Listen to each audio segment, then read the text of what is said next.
siromasan, otkad pamtim, pratila me nevolja. Uzeli mi svoje imanje, osta samo ledina,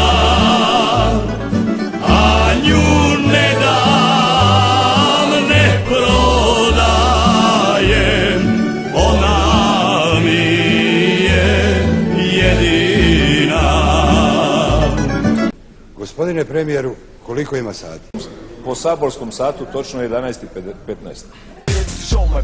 Tek je 12 sati, zavedi me da ne bude dosadno, ona neće znati, da smo bili zajedno.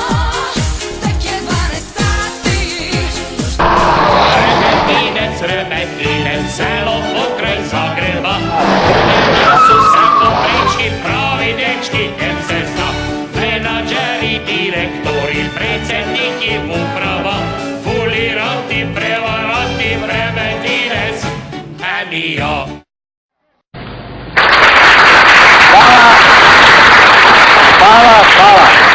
Hvala, recesija. Ta opaka boljka hara i razjedan privređavanje. Amerika već određeno vreme kuburi s budžeti. Japanska se berza ljulja kao mala lađa na uzburkanom okeanu. Nemačka privreda posrće zbog ovo njihovo ujedinjenje.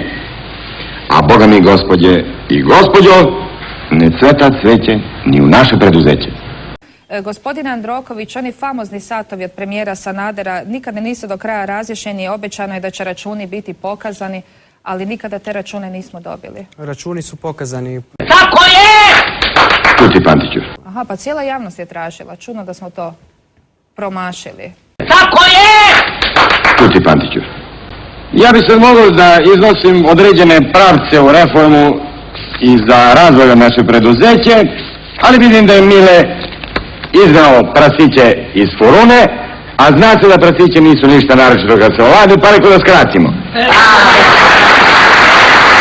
Remetinec, selo pokraj Zagreba, u njem jesu samo prečki, pravi dečki, jer se zna, menadžeri, direktori, predsjednik i uprava, fuliranti, prevaranti, Remetinec, a ni ja.